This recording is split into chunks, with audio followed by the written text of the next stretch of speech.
possível você ficar rico mesmo tendo pouco dinheiro ou começando do zero. E se você duvida disso, então você está no lugar certo, porque eu vou te mostrar os fundamentos por trás desse raciocínio para que você entenda como você também pode ficar muito rico seguindo as dicas desse vídeo. Quando se pensa na diferença entre aqueles que nascem pobres e ficam ricos e aqueles que nascem pobres e morrem pobres, muitas pessoas pensam que é uma diferença de nível de inteligência, mas não é isso. Aqueles que ficam ricos não são mais inteligentes, e sim apenas têm hábitos diferentes e mais positivos em relação às finanças. Eu sou Cíntia Brunelli e hoje você vai saber quais são esses hábitos que podem fazer com que você se torne milionário em pouco tempo, talvez até no espaço de 1 ano. Esse vídeo faz parte de uma série baseada no livro Segredos da Mente Milionária, com os principais ensinamentos desse livro para você que quer definitivamente mudar de vida e prosperar. Então eu te convido desde já a se inscrever no canal para não perder os próximos vídeos dessa série, que está maravilhosa. Seguindo todas as dicas dos vídeos dessa série, só não fica rico quem não quer! Existem pesquisas que mostram como os milionários fizeram fortuna e as lições podem ser resumidas numa única frase. Os ricos sabem gerir as suas finanças.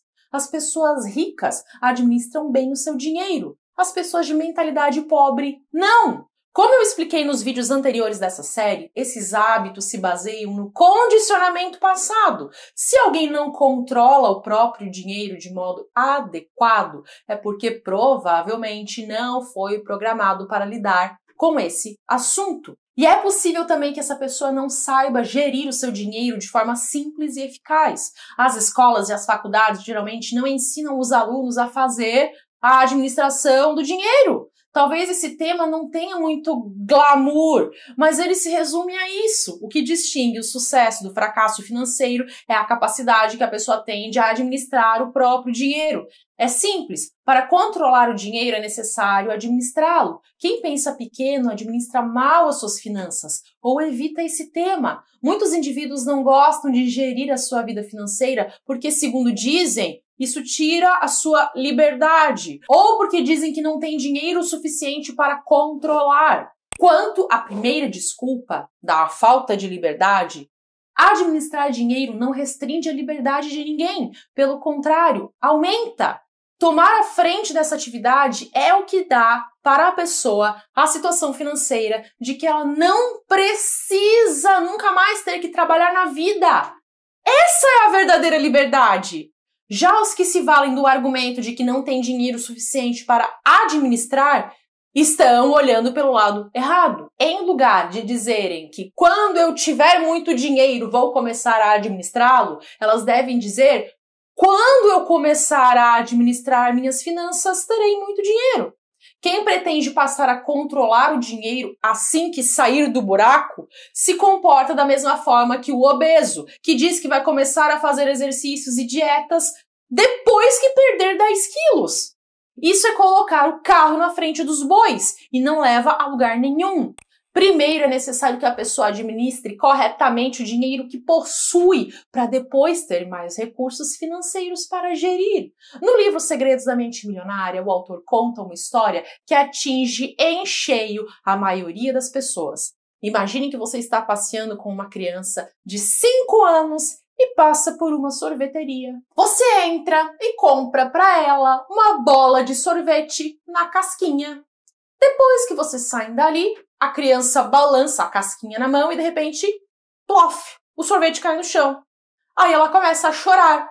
Você volta na sorveteria e aí quando você vai repetir o pedido, a criança vê num cartaz colorido a foto de uma casquinha com 3 bolas. Aí ela aponta para o cartaz e grita, eu quero esse. Surge aqui o problema. Você faria a vontade da criança e pediria uma casquinha de 3 bolas? Talvez a sua resposta seja sim!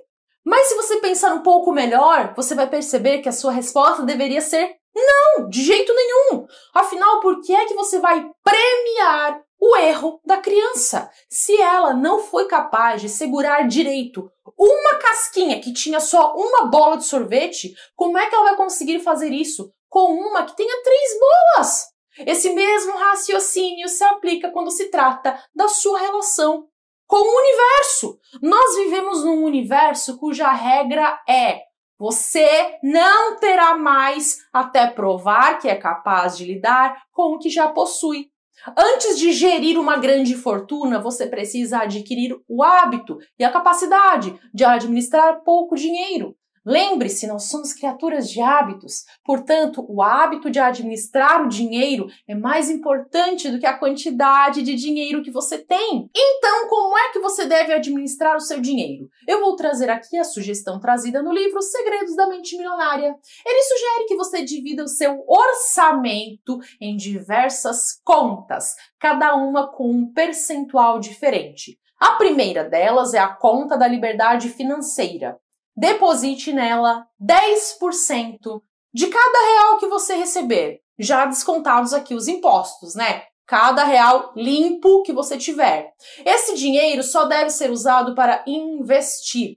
A finalidade dessa conta é gerar uma galinha que ponha ovos de ouro, chamados rendimentos passivos. E sabe quando é que você vai começar a gastar esse dinheiro? Nunca! Ele jamais será gasto. Trata-se de investimento. Quando você se aposentar, você vai passar a usar os rendimentos dessa conta, os ovos, mas não o principal. Você não vai matar a galinha, entendeu? Assim ele vai estar sempre crescendo e você nunca vai ficar na mão. O autor do livro conta a história de uma das suas alunas. Alguns anos atrás, ela estava à beira da falência. As suas dívidas iam muito além da sua capacidade de administrá-las. Depois de conhecer o sistema de administração do dinheiro que ele ensina, ela disse: "É assim que eu vou sair dessa enrascada." Ela foi orientada a dividir o seu dinheiro entre várias contas. Só que ela não tinha nenhum dinheiro para dividir.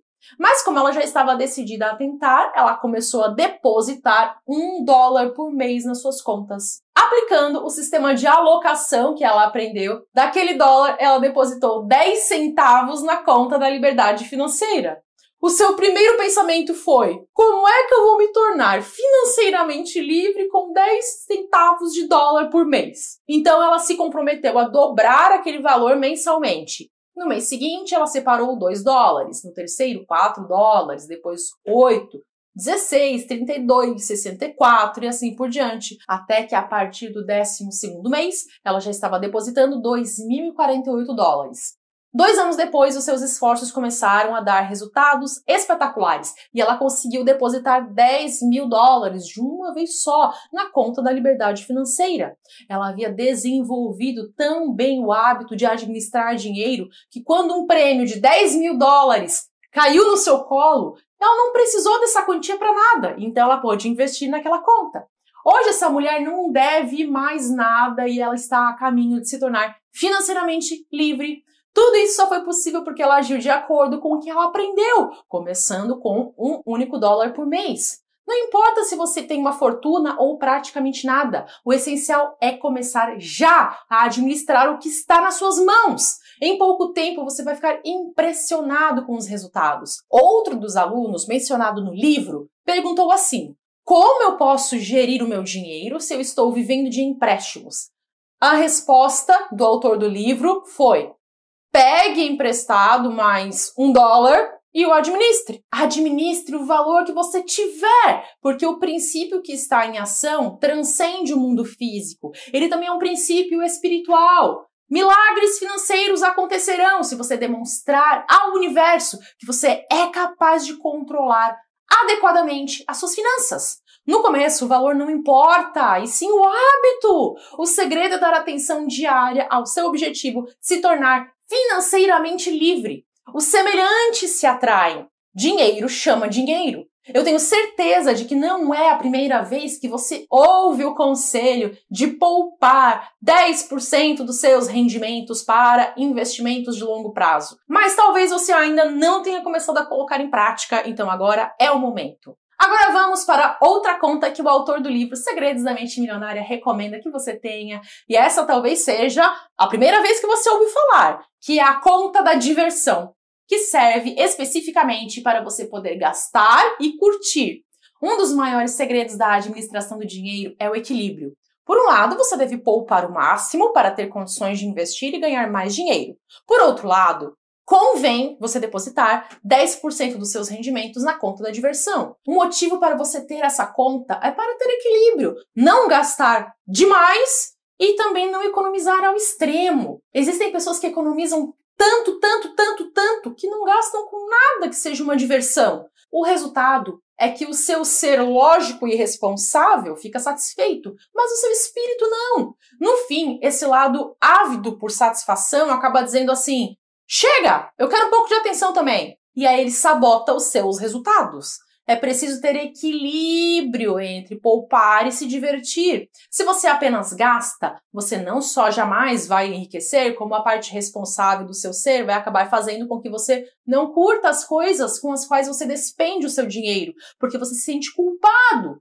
Então a culpa te leva a gastar ainda mais como uma forma de expressar as suas emoções. Você se sente melhor durante um tempo, mas depois a culpa e a vergonha retornam. A única maneira de romper esse círculo vicioso é aprender a administrar as suas finanças de um modo que dê certo. O objetivo primordial da conta da diversão é a sua satisfação. Ela vai te dar a oportunidade de fazer coisas que você normalmente não faria. Extravagâncias, como ir a um bom restaurante, pedir uma garrafa do melhor vinho ou champanhe. A regra que comanda a conta da diversão é que ela tem que ser zerada todo mês. Exatamente. Você deve torrar mensalmente todo o dinheiro que você tiver depositado na conta da diversão, que são 10% dos seus rendimentos, de um modo que faça você se sentir rico. Imagine-se, por exemplo, despejando cada centavo dessa conta no balcão de um hotel para passar um fim de semana. É como eu disse, uma extravagância. Para a maioria de nós, a única forma de respeitar o plano de poupança é compensá-lo com um plano que premie o nosso esforço. Outras finalidades da conta da diversão são fortalecer o seu músculo recebedor e tornar mais divertida a administração do dinheiro. Além da conta da liberdade financeira e da conta da diversão, o livro Segredos da Mente Milionária te aconselha a criar outras 4 contas para dividir o seu dinheiro, que seriam essas: 10% para a conta de despesas de longo prazo, 10% para a conta da instrução financeira, 50% para a conta das necessidades básicas e 10% para a conta das doações. O autor comenta que as pessoas de mentalidade pobre pensam que tudo isso depende dos rendimentos. Elas acreditam que para enriquecer é necessário ter um salário gigante, mas a verdade é que se você administrar o seu dinheiro, você vai ter grandes chances de se tornar financeiramente livre, até com rendimentos relativamente baixos. No entanto, caso você controle mal as suas finanças, você não vai conseguir essa liberdade, mesmo que tenha rendimentos elevados. É por isso que alguns profissionais bem remunerados, como médicos, advogados, dentistas, atletas que ganham muito dinheiro, muitas vezes acabam ficando duros. Afinal, não se trata de quanto dinheiro entra, e sim do que a pessoa faz com ele. O autor fala sobre um dos seus alunos que, na primeira vez em que ouviu falar em sistema de administração de dinheiro, pensou: que coisa mais chata! Mais tarde, ele percebeu que se ele quisesse ser financeiramente livre um dia, também teria que saber administrar o próprio dinheiro, como fazem os ricos. Ele precisou aprender essa lição e disse que se lembrou de quando ele treinava para provas de triatlo. Ele era muito bom em natação e ciclismo, mas não gostava de correr. Ele sempre precisava forçar os pés, os joelhos, as costas, e ele ficava todo dolorido depois dos treinos. Durante a corrida, ele respirava com dificuldade e os seus pulmões queimavam, mesmo que ele não se empenhasse ao máximo. E ele detestava correr, só que ele sabia que se ele quisesse ser um triatleta de primeiro nível, ele teria que aprender a correr e aceitar as consequências como parte dos custos da vitória. Ele decidiu então que ele iria correr todos os dias. Após alguns meses, ele passou não apenas a gostar dessa atividade, como a ansiar pela hora do seu treino diário. Aconteceu exatamente a mesma coisa na área da administração do dinheiro. Ele começou detestando esse sistema, mas depois ele acabou gostando dele. Agora ele aguarda pela chegada do pagamento para depositá-lo nas contas. E ele curte também monitorar o seu patrimônio líquido, que passou do zero para mais de 300 mil dólares e continua crescendo dia a dia. Tudo se resume ao seguinte: ou você controla o seu dinheiro ou é ele que vai te controlar. Nas aulas do treinamento Mestres do Universo, eu explico que para ter mais daquilo que você quer, você precisa saber administrar aquilo que você já tem. Quando você já sabe administrar o que você tem, cuidando e valorizando o que você possui, o universo te manda mais. Mas se você trata as coisas que você tem com descaso, então o universo entende que aquilo não é importante para você e ele tira isso de você. Para ter mais dinheiro, você tem que saber administrar o que você já tem hoje. É incrível observar como aumenta a confiança das pessoas a respeito de si mesmas sobre o dinheiro depois que elas começam a administrar corretamente as suas finanças. E o melhor de tudo é que essa confiança se transfere a outras áreas da sua vida, aumentando a sua felicidade e melhorando os seus relacionamentos e até a sua saúde. O dinheiro é uma parte fundamental da existência humana. Quando você aprender a colocar as suas finanças sob controle, todos os setores da sua vida andarão bem. Recapitulando, o livro Segredos da Mente Milionária recomenda que você divida os seus rendimentos em 6 contas diferentes. 10% para a conta da liberdade financeira, 10% para a conta da diversão, ou você pode ter em casa também o pote da diversão. 10% na conta para despesas de longo prazo, 10% na conta da instrução financeira, 10% na conta das doações e 50% na conta das necessidades básicas. Independentemente de quanto dinheiro você possui, comece a administrá-lo agora. Não deixe para amanhã. Mesmo que você só tenha R$1, administre isso. Essa simples ação vai enviar ao universo uma mensagem dizendo que você está pronto para receber mais dinheiro. É claro que se você puder administrar mais, vá em frente, mas cuide daquilo que você já tem. Se você chegou até aqui, escreve nos comentários a frase: "Eu cuido do que é meu". No próximo vídeo dessa série eu vou explicar por que trabalhar duro não vai te fazer rico. E pior, é justamente por trabalhar duro que você ainda é pobre. Então inscreva-se no canal para você entender o que você precisa fazer para ficar rico. E para você reprogramar o seu modelo mental para o sucesso, eu vou deixar aqui uma playlist com os vídeos da série sobre o livro Segredos da Mente Milionária para você entender mais sobre a mente subconsciente e como ela pode impactar a sua vida financeira. Até!